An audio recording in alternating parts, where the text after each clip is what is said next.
Shalom. Senang sekali saya boleh bersama-sama dengan lifter sekalian untuk boleh berbakti kepada Tuhan. Secara khusus saya boleh men-sharingkan, membagikan kebenaran firman Tuhan pada pagi hari ini. Lifter sekalian,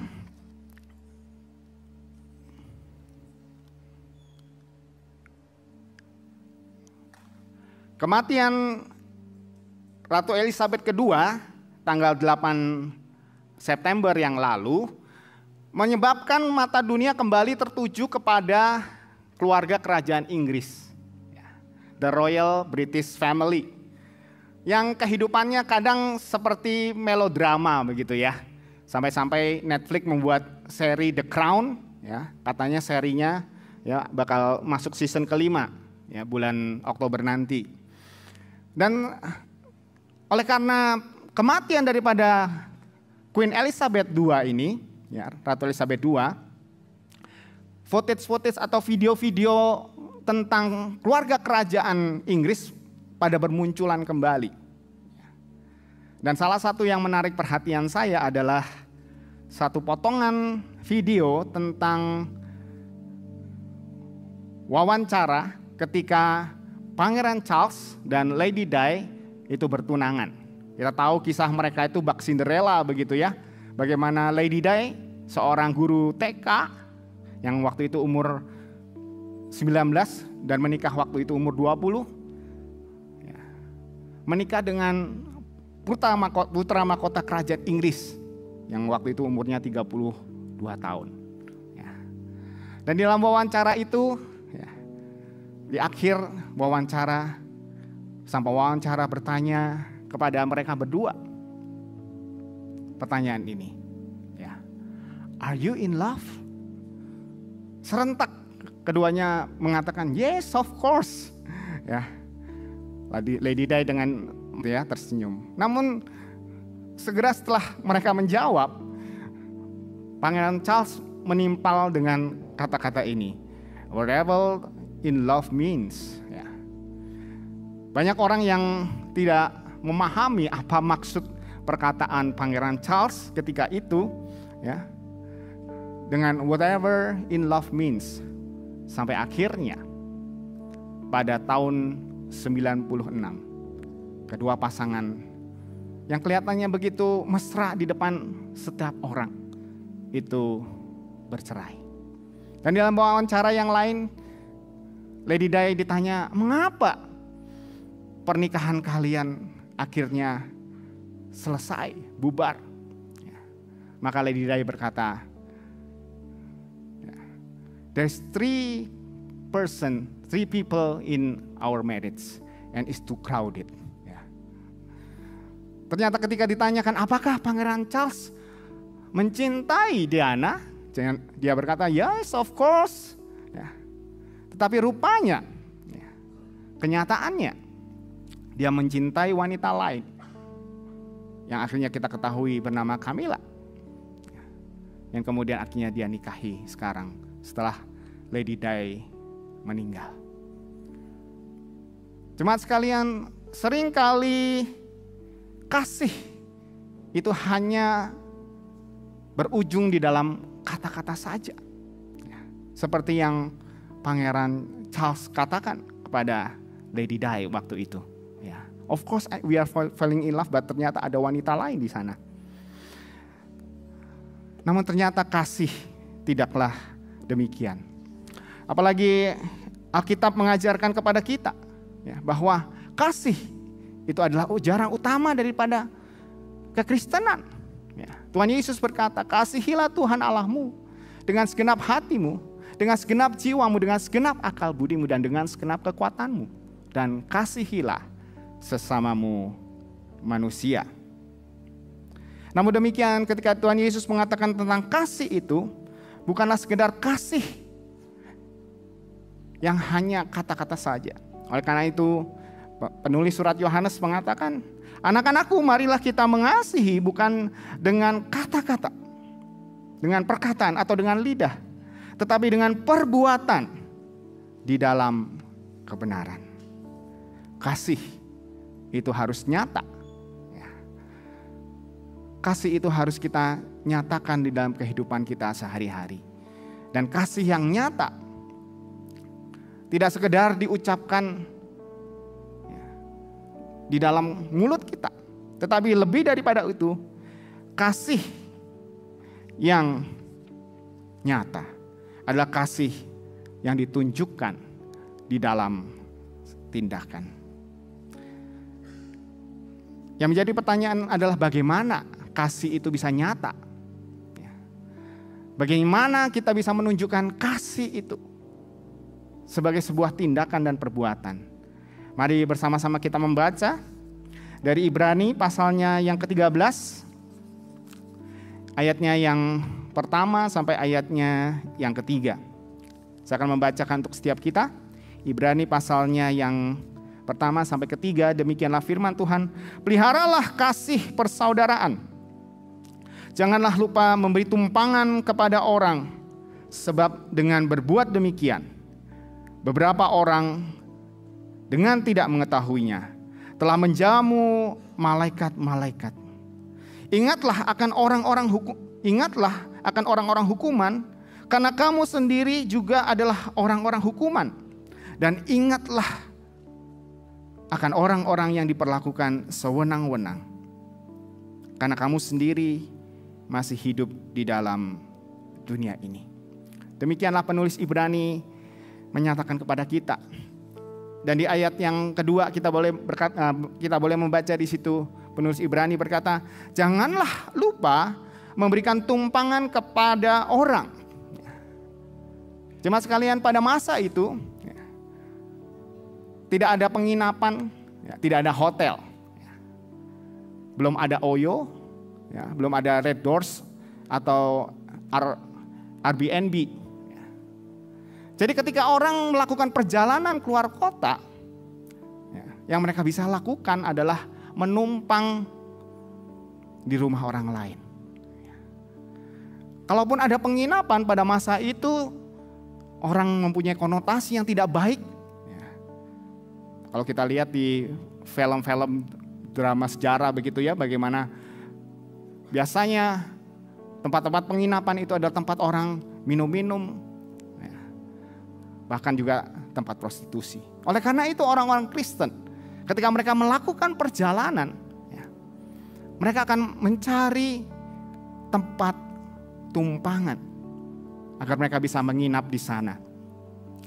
Dan jemaat sekalian, bagi orang yang menerima tumpangan, seringkali mereka menerima orang asing di rumah mereka. Mereka membuka pintu mereka bagi orang asing untuk boleh tinggal di dalam rumah mereka. Dan kemudian di sini dikatakan, sebab dengan berbuat demikian, dengan memberikan tumpangan kepada orang yang datang, itu kita dengan berbuat demikian, beberapa orang dengan tidak diketahui telah menjamu malaikat-malaikat. Bagian ini dihubungkan dengan kisah perjanjian lama Abraham dan Lot. Ketika mereka menjamu tamu-tamu mereka, orang-orang asing yang datang, memberi tumpangan kepada mereka. Dan kemudian kita ketahui mereka adalah para malaikat. Mereka adalah orang asing. Abraham dan Lot tidak pernah bertemu dengan mereka. Dan pastinya di lain kesempatan mereka pun tidak bertemu kembali dengan para malaikat ini. Jadi jemaat sekalian, lifter sekalian, sesungguhnya ketika bagian ini mengatakan, janganlah lupa memberikan tumpangan kepada orang lain.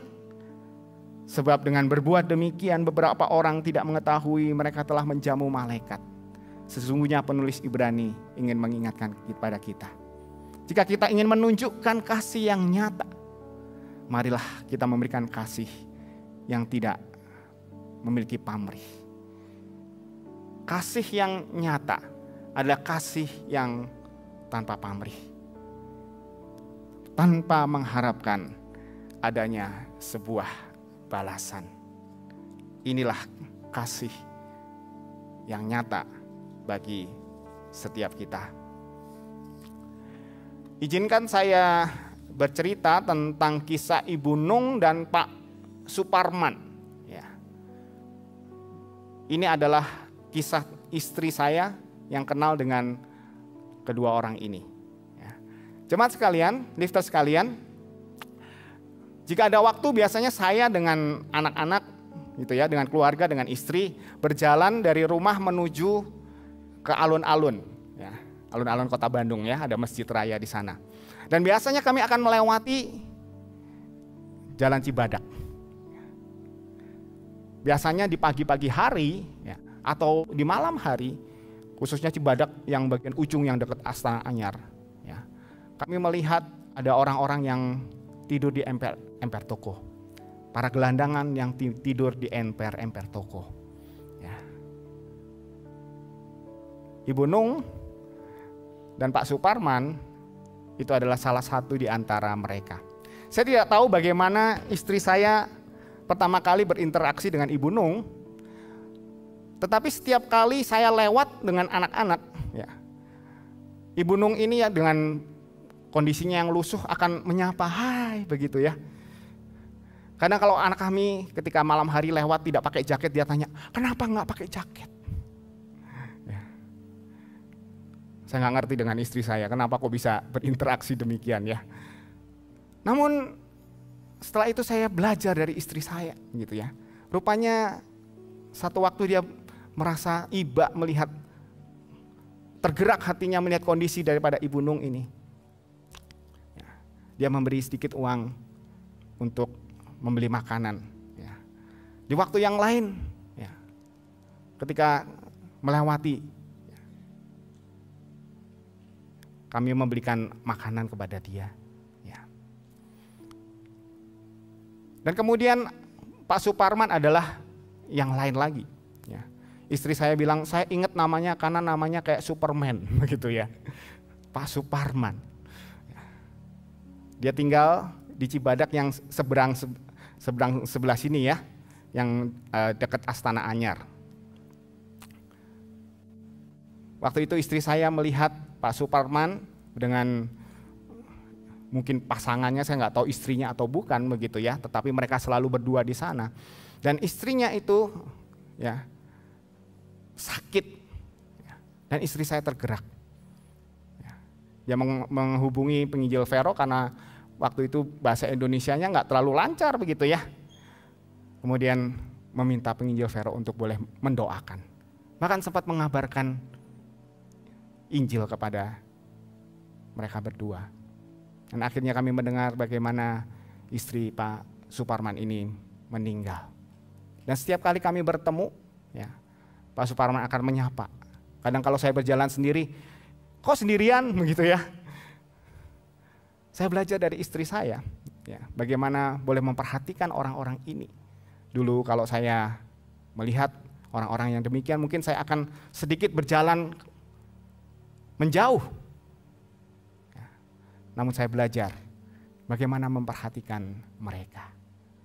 Pastinya Ibu Nung dan Pak Suparman tidak bisa membalas apa yang kami lakukan, dan itu bukan yang kami harapkan. Namun demikian, dengan demikian kami belajar bagaimana menyatakan kasih kami kepada orang-orang yang mungkin tidak diperhatikan ataupun tidak dapat membalasnya kepada kami. Lifter sekalian, bukankah kita hidup di zaman di mana tolong menolong itu bisa menjadi bahan konten, ya, supaya kita mendapatkan AdSense, ya, atau melakukan perbuatan baik itu sebuah pencitraan. Seringkali kita membangun relasi oleh karena kita ingin mendapatkan balasan. Ya. Kita mendapatkan benefit. Ya. Ada istilah friend with benefit, walaupun itu mungkin konotasinya kurang baik, tetapi di situ ada kata benefit. Artinya kalau kita mencari teman, ya, itu ya, ada benefit yang ingin kita cari. Seringkali saya kalau di WA gitu ya, tiba-tiba ada teman yang say hello gitu ya. Maka saya akan bilang, halo juga, apa yang bisa dibantu? Langsung dia merespon, iya ya, kalau lagi perlu bantuan baru kontak. Itulah realita kita pada zaman ini. Tetapi hari ini, penulis Ibrani mengingatkan kepada kita, sesungguhnya kasih yang nyata, kasih yang kita bisa berikan kepada orang lain, bukanlah kasih yang ada pamrih. Kita tidak mengharapkan ada sesuatu yang kita bisa dapatkan, benefit yang kita peroleh oleh karena perbuatan kasih kita. Kasih yang nyata adalah kasih yang tidak mengharapkan pamrih. Kasih yang nyata juga adalah kasih yang menyadari siapakah diri kita yang sesungguhnya. Di bagian Ibrani pasal 3 di sini dikatakan, ingatlah akan orang-orang hukuman, karena kamu sendiri adalah orang-orang hukuman, dan ingatlah akan orang-orang yang diperlakukan sewenang-wenang, karena kamu sendiri juga masih hidup di dunia ini. Pada masa itu, orang-orang Kristen sedang mengalami penganiayaan. Mereka dikejar-kejar dan mereka berada di dalam hukuman pemerintahan Romawi pada waktu itu. Jadi ketika disebut sebagai orang Kristen, artinya mereka adalah orang hukuman. Dan oleh karena itu penulis Ibrani mengingatkan, ketika memberikan tumpangan, mengasihi sesama orang percaya, sesungguhnya mengingatkan kepada mereka, mereka sendiri juga adalah orang-orang yang demikian. Dan jemaat sekalian, lebih daripada itu, bukankah sesungguhnya setiap kita ini adalah orang-orang yang harusnya menjalani hukuman oleh karena dosa-dosa kita? Harusnya kita mengalami maut. Namun oleh karena kasih karunia daripada Tuhan Yesus Kristus, oleh karena kasih-Nya kepada kita, Dia mati bagi kita. Alkitab menulis begitu banyak kata-kata kasih. Kasih Allah kepada dunia. Namun kasih Allah bukanlah kasih yang hanya sekedar kata-kata. Allah menunjukkannya di dalam kematian, di dalam Kristus Yesus Tuhan kita. Dan itulah kasih yang nyata, kasih yang Tuhan berikan kepada setiap kita. Dan jika kita sudah mengalami kasih yang nyata itu, bukankah seharusnya kita juga menyatakannya, membagikannya kepada orang-orang lain di sekitar kita. Saya tidak tahu adakah di antara kita yang mengenal dengan wajah ini, ya. Buat kita mungkin ini random person begitu ya, apalagi rambutnya agak gondrong begitu ya. Tahukah lifter sekalian, pria ini bernama Reverend Bill Wilson, atau pendeta Bill Wilson. Dia dikenal dengan pelayanannya yang disebut dengan Metropolitan Ministry. Apa itu Metropolitan Ministry? Metropolitan Ministry adalah sebuah pelayanan bagi anak, khususnya untuk sekolah minggu begitu ya, yang bisa menjangkau sampai 22.000 anak. Coba bayangkan, pelayanan yang dia miliki ya, bisa menjangkau sekolah minggu yang sampai 22.000 anak. Gereja kita paling ya 200-300 ya. Ini berapa kali lipatnya. Sebuah pelayanan yang cukup besar. Dan tidak itu saja, melalui pelayanan Metropolitan Ministry ini, pendeta Bill Wilson menampung banyak anak-anak terlantar, ya. Anak-anak yang tidak diperhatikan, diberi tumpangan, dibiayai kehidupannya. Bahkan ada yang mengatakan, sekalipun pelayanannya sudah begitu besar, pendeta Bill Wilson ini setiap minggu ya, masih bawa nyetir sebagai supir bis untuk menjemput anak-anak dari lingkungan kumuh untuk datang berbakti kepada Tuhan. Mengapa pendeta Bill Wilson ini melakukan hal yang demikian? Rupanya dia memiliki sebuah pengalaman di masa kecilnya ketika kedua orang tuanya bercerai. Dia dibawa oleh ibunya ke sebuah taman. Dan kemudian ibu itu berkata, "Kamu tunggu di sini, Nak." Dan ibu itu pergi. Selama 3 hari, Bill Wilson kecil menunggu ibunya pulang. Ibunya datang menjemput dia. Tetapi ibunya tidak pernah datang kembali. Sampai ada akhirnya seorang montir Kristen bernama Dave tergerak menghampiri Bill Wilson, menolong dia, memperkenalkan dia kepada Yesus Kristus, Tuhan dan Juru Selamat. Dan oleh karena Dave ini, Bill Wilson menjadi percaya. Dan dia tergerak untuk menolong anak-anak yang mengalami hal yang sama yang dia pernah alami. Oleh karena itulah dia memulai pelayanan Metro Ministry ini. Dia sudah mengalami sebuah kasih yang begitu besar, kasih Allah melalui Dave. Dan oleh karena itu, dia ingin membagikan kasih itu kepada anak-anak yang lain. Ada satu kisah, satu waktu dia dirampok, wajahnya babak belur, mukanya bengkak. Namun ketika diwawancara, dia berkata, "Saya mengampuni orang yang merampok saya. Saya harus siap-siap, minggu ini saya khotbah."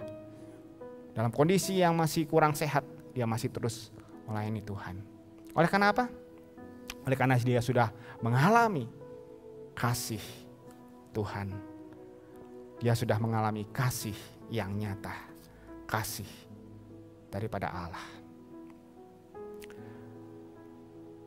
Di ayat pertama penulis Ibrani ini berkata, "Peliharalah kasih persaudaraan." Rekan-rekan sekalian, kasih adalah sesuatu yang harus dipelihara.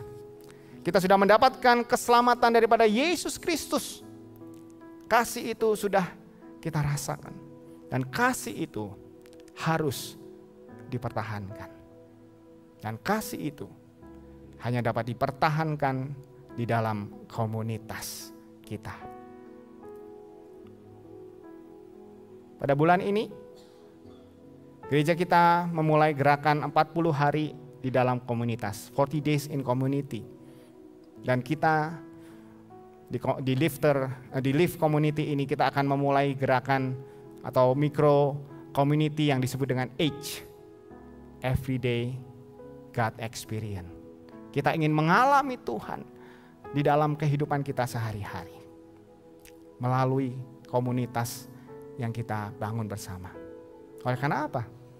Oleh karena kasih itu tidak dapat diwujudkan kalau tidak ada orang lain yang kepadanya kita bisa mengasihi. Dan oleh karena itu kita perlu tertanam di dalam komunitas-komunitas yang ada. Oleh karena itu, mari kita bersama-sama ada di dalam komunitas yang nanti akan dibangun di tempat ini. Hari ini kita akan menerima perjamuan kudus. Perjamuan kudus mengingatkan kita kepada kasih Tuhan yang begitu besar kepada kita. Kematiannya di atas kayu salib. Inilah yang Rasul Yohanes tuliskan. Karena begitu besar kasih Allah kepada dunia ini, sehingga Ia telah mengaruniakan anaknya yang tunggal. Tuhan sudah mengaruniakan kepada kita anaknya yang tunggal.